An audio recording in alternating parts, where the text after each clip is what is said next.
Okay, so this will be my vlog update for day 176 of Nofap.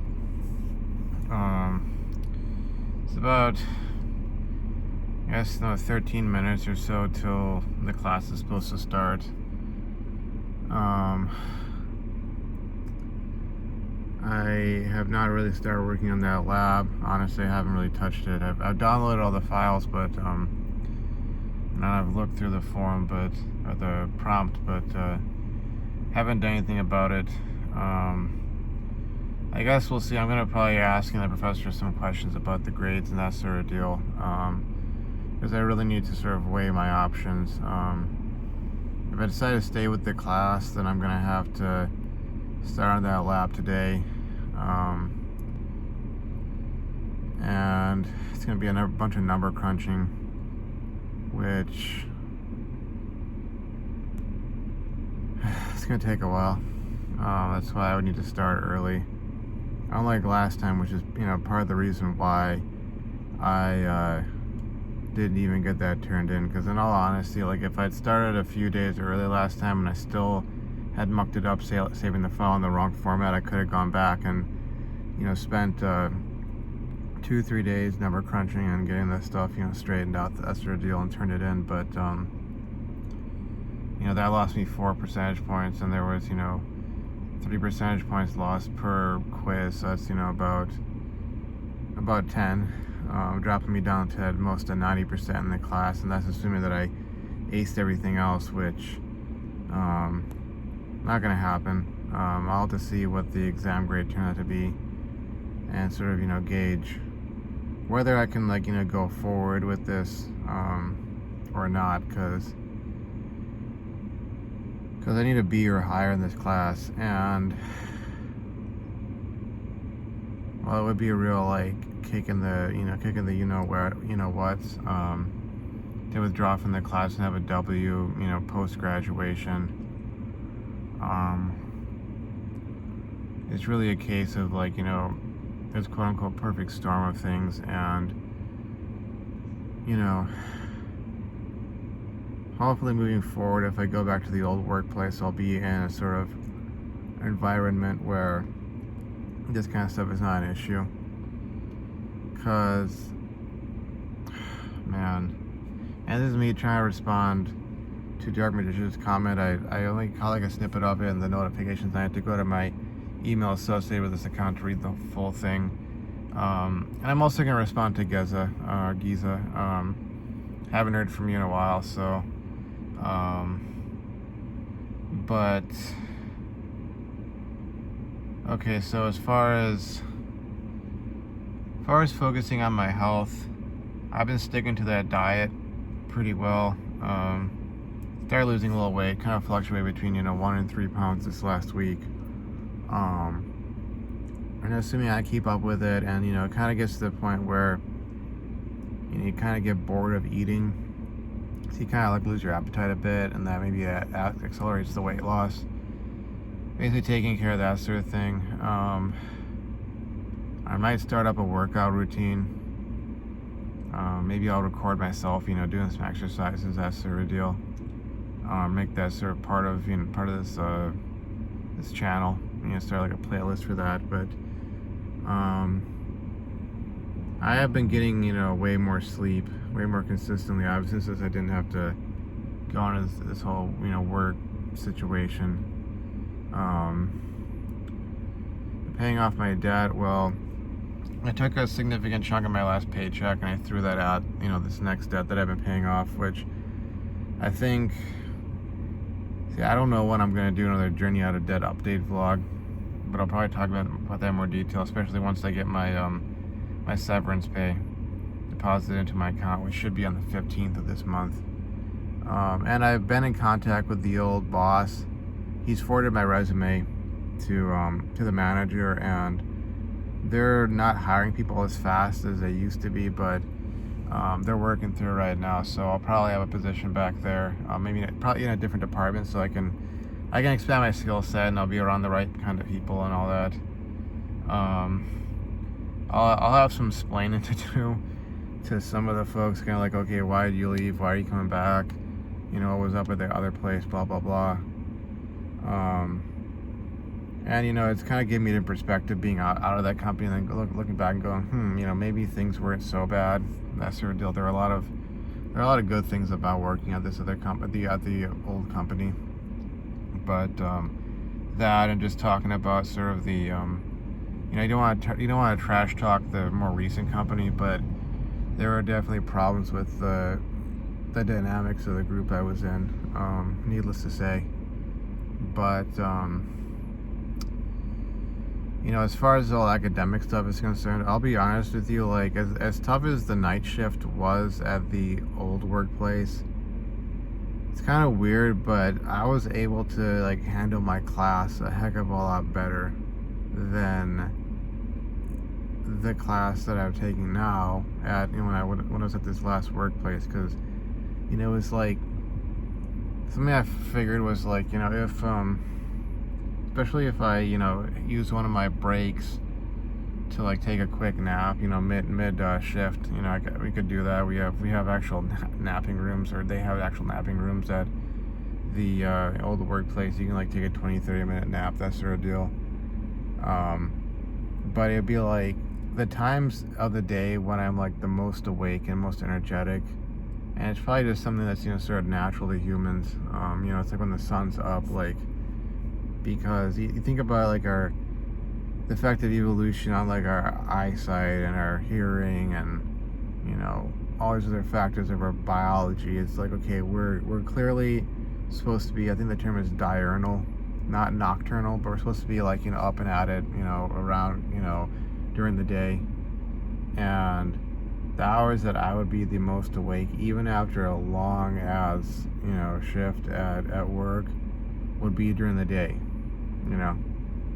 And I mean, it was weird because there were, like, weeks where I could pull, like, a 60-hour week and I could still be going to class, getting stuff done, blah blah blah, and I could handle it, you know. But this last job, because it was like, okay, I had to be getting up at 5:30 in the morning, and I'd be getting down to, like, 3:30. And even, you know, on the days that I have my class, I'd be there for, like, an extra hour to take the class, be there in class, you know, Zoom call into class.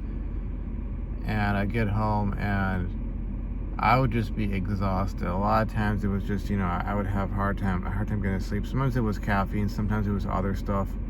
Sometimes it was, like, the stress of the job itself, where I'd be thinking, like, you know, on a Sunday night, oh crap, I gotta go in and deal with that coworker, especially if I saw the schedule and it's like, oh, I'm gonna be working with him, oh great, you know, or you know, whatever, just stuff like that. And I would end up being so exhausted by 3:30, 4:30, you know, and driving home, half an hour commute, which wasn't as bad as the old commute, but, you know, still, I would get home and it'd be like, oh, I gotta go chug a bunch of coffee, you know, to get myself amped up to do, like, you know, some work for class or some studying or some, you know, homework or whatever. And because of, you know, some of the Dark Magician pointed out, the half-life of caffeine being about 5 hours, again, I wouldn't be able to get to sleep, and it became this, like, vicious cycle. Obviously not as vicious as the cycle some people go through in life. Maybe using the word vicious is, like, a bit hyperbolic, but in terms of its effect on my ability to get work done and be effective and awake and functional and all that sort of stuff, I almost feel like the only thing really carrying me through for a large part of that was Nofap. You know, it kind of kept my energy levels up enough that, you know, maybe increased testosterone was able to, like, help with that sort of stuff, but it was like, it wasn't enough, you know, it wasn't enough. And I'm now at the spot where I'm looking at things like, damn, you know, I could pass the class in the undergrad sense of getting a C or a C minus or a C plus, but I'm not trying to do that. I'm trying to get into grad school, because that is one of the key things. It's not the only thing, but it's one of the key things that I need to do in order to actually have the kind of life I want to have. and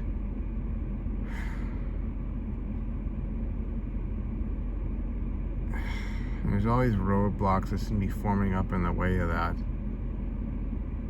And like I said in the past, I'm afraid that given the way things have been in the past, that if I was dropped from this course,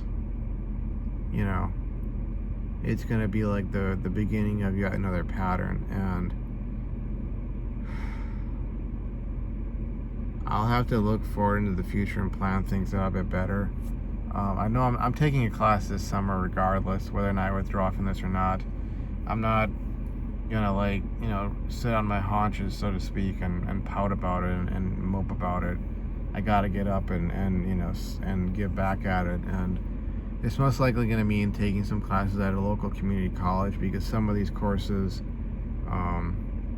actually, but they're the upper division classes that are only offered at this university, which is specific to the biomedical engineering program. And then there's some of the ones that are like lower division ones that I have to retake because I got like a C in them, and they want a B or higher. Maybe at the community college level, some of these places will be a bit easier, but I'll have to do that. And assuming I can, over the summer and then over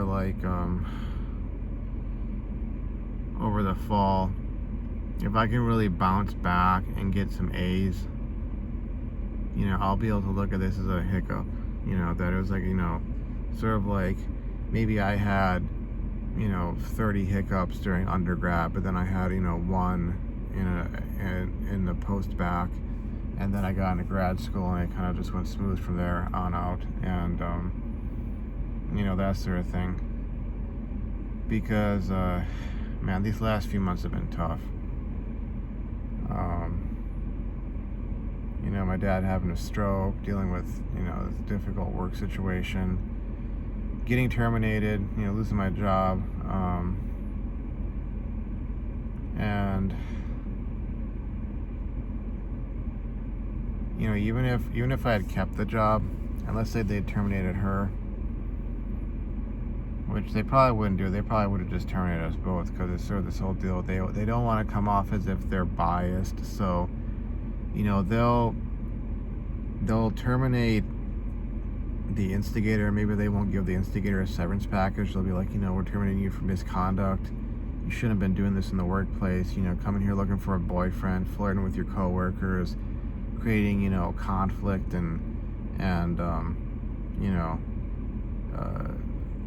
what's the other word? Conflict and tension, between your coworkers, the kind of stuff that didn't exist prior to that. Blah, blah, blah, blah, blah. So we're terminating you for misconduct, and we're letting you go, and no, sorry, you're not getting any severance. You brought this upon yourself. Da da da da da. But then they'll terminate the other person who may have been, quote unquote, triggered in my case, kind of like me lashing out, saying things that I said. And they'll do that, but they'll give you a severance package, because it's kind of like, okay, we feel that, you're lashing out, it scared a lot of people, or it was, not helping, or it wasn't the right response, or, blah, blah, blah, blah, blah. But at the same time, we're giving you the severance as a sign that, like, we know that you're not the instigator. Maybe you need to learn how to handle, your anger in situations like this better in the future. But,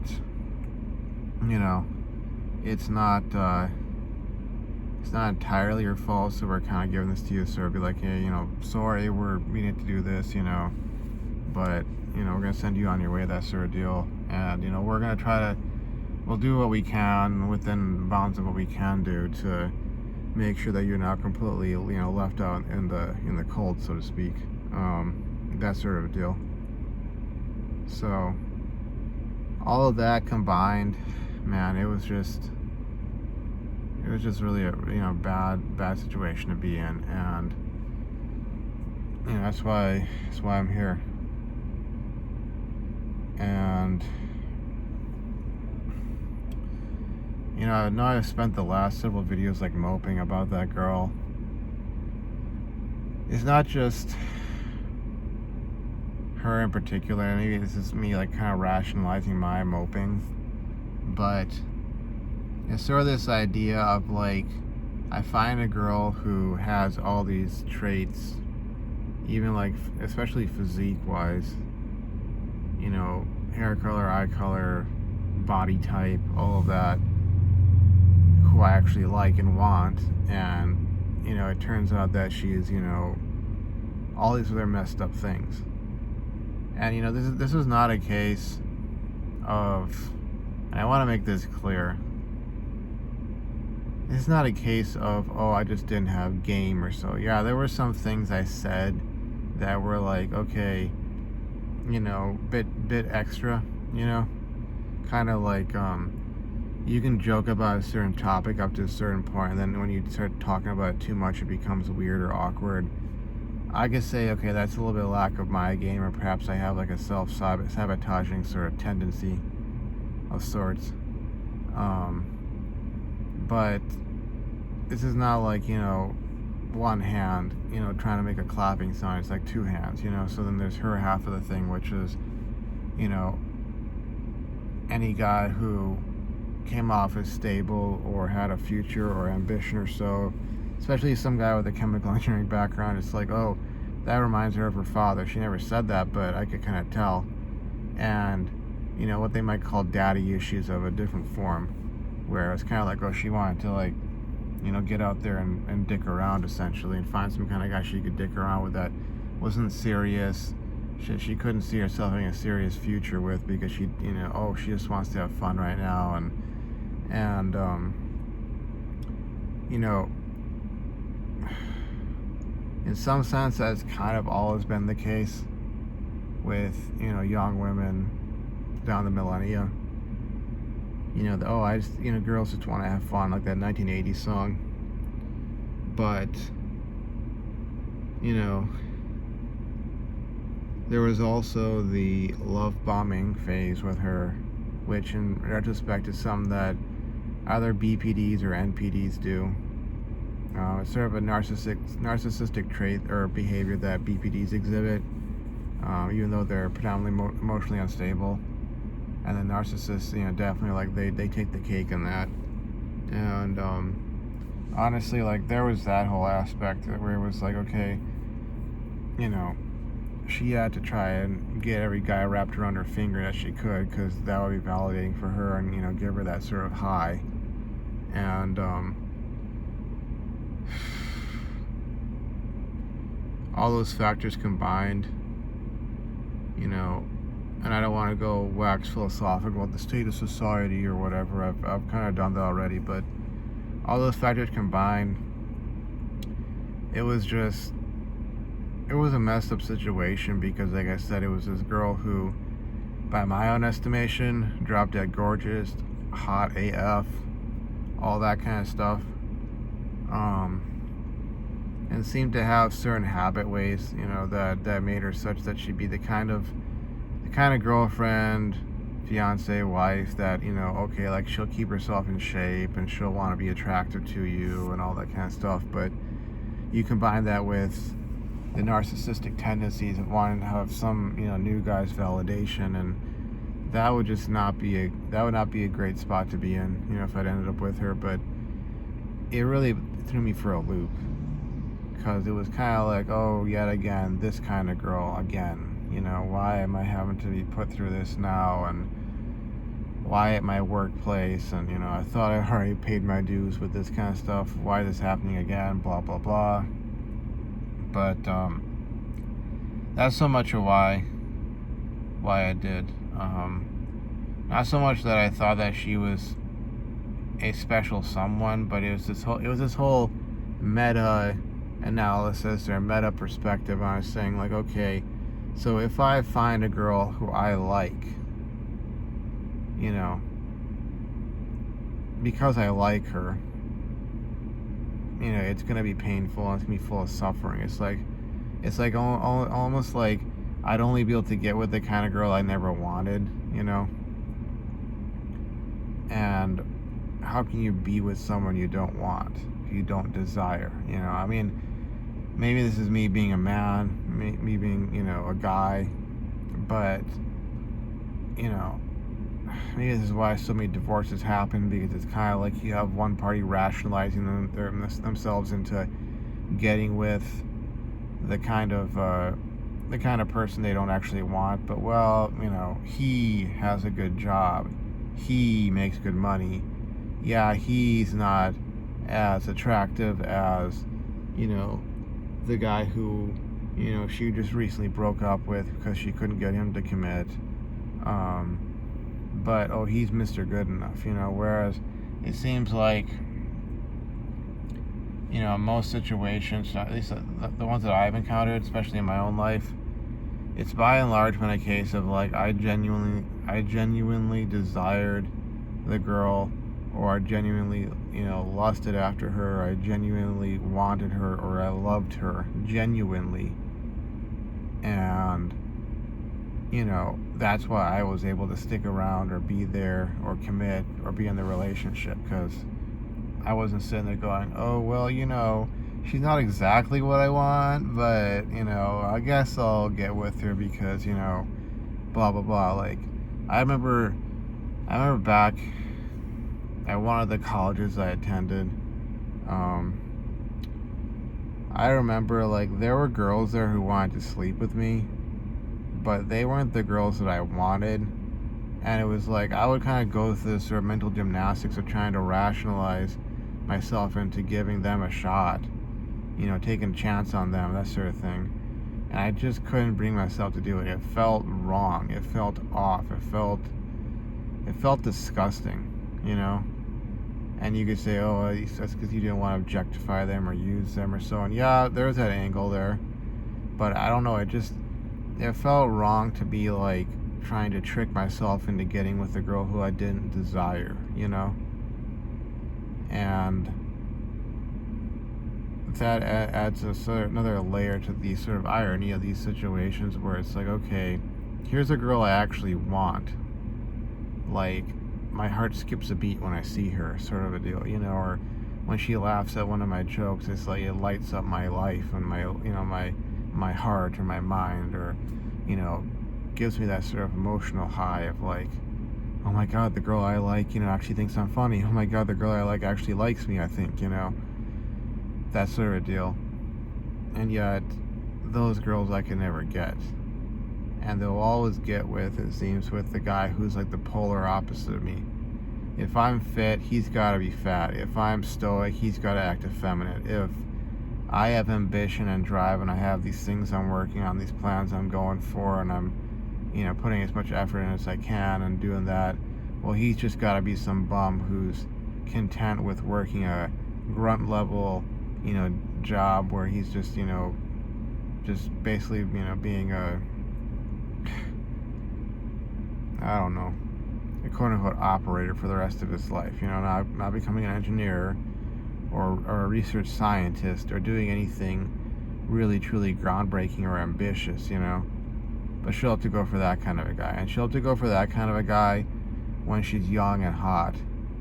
And it's like, okay, giving your best years to a freaking loser or a series of losers, and then expecting a guy who spent the last 15 years of his life going through all sorts of trials and tribulations, stress and strain, sleep deprivation, ups and downs, high blood pressure, depression, anxiety, you know, pain and suffering and sadness and loneliness and all of that. Oh, this guy who's spent all those years going through that, building himself up, he's got to give you his best years when you gave your best years to a scumbag loser or a series of scumbag losers. Like, you know, maybe this is the way the world is nowadays.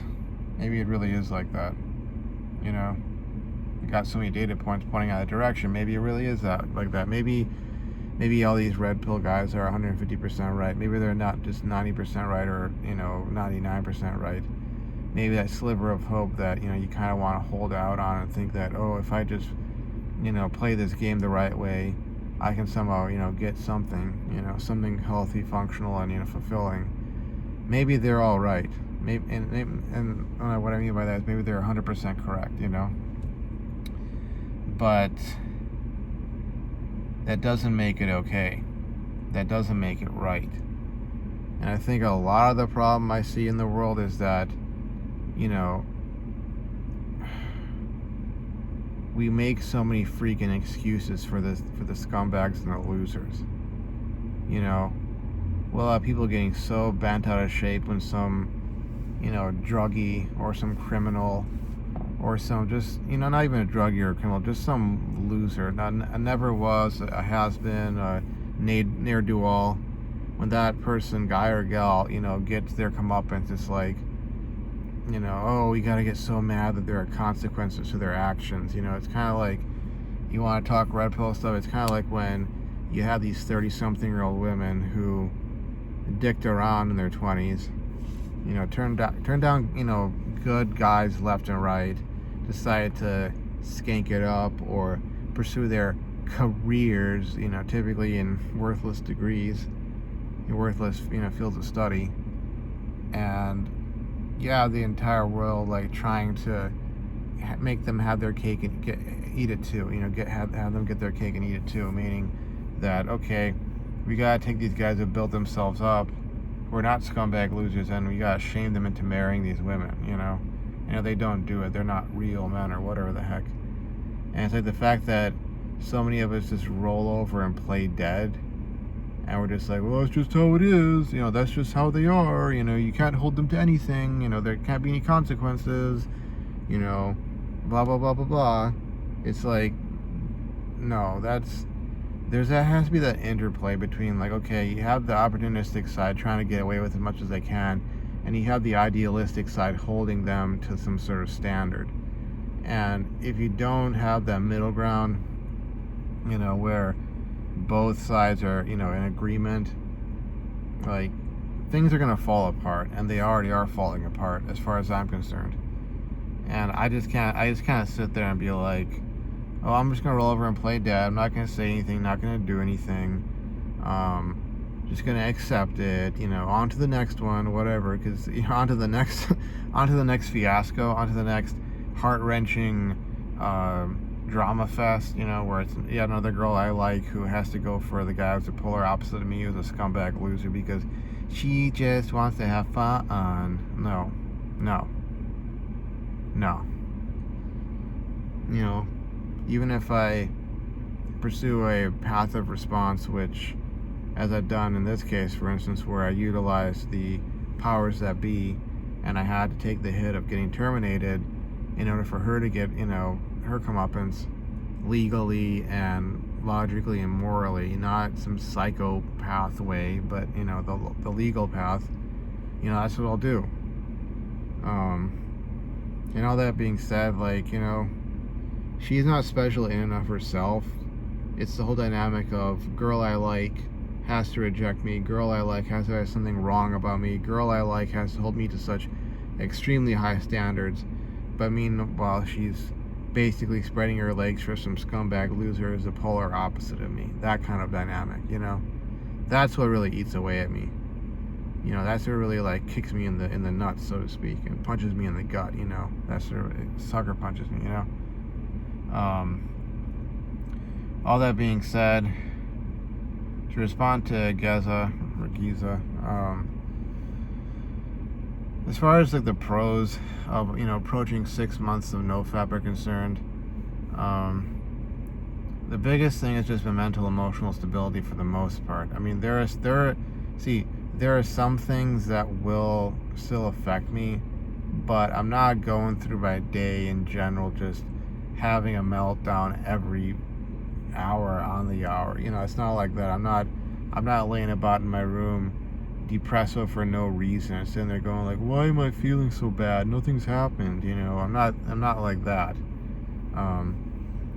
I've been able to sort of approach a lot of things a lot better. Like, you know, heck, even the situation at work, if I wasn't doing Nofap and didn't have this sort of, like, you know, assertiveness built up because of, let's say, increased testosterone levels, I wouldn't have said anything, and I would be sitting here like I would be suffering way more than I am.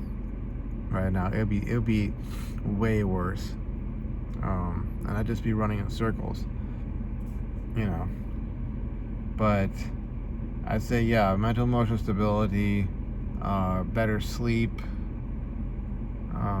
generally speaking, the better ability to actually get up and go do stuff I need to go do, generally speaking. Not like I don't have my days or my, weeks or so, but, generally speaking, feeling better. At the very least, like, I have this sort of stuff under my belt that I can say I've accomplished this, which might not seem like, some to a lot of people, but it is to me, because it's been one of, if not my biggest sort of compulsion or addiction problem or, behavioral problem. But yeah, and I think I'll eventually I'll make a response video to one of Alex's comments where he's asking about, like, the concept of true love. I don't want to throw out a TLDR, version of things right now, because, I feel like I'd be rushing it. I'm over half an hour on this video, but, yeah, I'll make a video response to that. But, ultimately, I'm really done with the whole pursuing anything with women sort of a deal. I know that doesn't mean I'm swinging the other way. It's just it's sort of like MGTOW out to the max. And it's sort of like, that's why I want to get my finances so straightened out and right, so that, in the future I take classes somewhere or I do anything, I don't have to be interacting with people like that. I don't have to be interacting in person. Heck, even as an engineer, a lot of these cases, even automation engineers or in the biotech industry, like, they'll only have you come into work 2, maybe 3 days a week. And that's just sort of to check up on things in case there's, some problem with one of the machines or so. And being able to be in that kind of a situation where if I'm taking classes or if I'm, having to work or so, I don't want it to be a kind of situation where I'm, like, in this kind of sort of scenario that I was in at this last workplace, where I'm having to just, deal with people like that, because,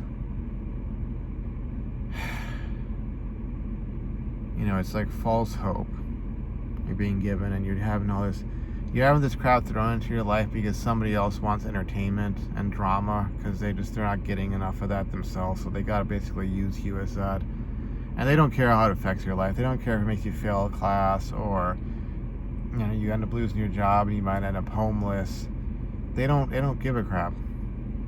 It's all about getting their kicks at your expense. And being in a weak and vulnerable position like that in life, like, I gotta do whatever I have to do to get the heck out of that, so that I don't continue to have these problems, and I don't have to be vlogging on here complaining about it again and again and again. So all that being said, that's where I'm at. Got about, like, maybe 45 minutes left in that class. I'm gonna head back into my room. I need to grab something to drink before I go in, but I'm gonna go and do that and see what I can see about the end of this class, so, for today. So anyways, that's it for me. Thanks for watching, and I'll see you folks around day 176 of Nofap, and yeah, take care. Bye bye.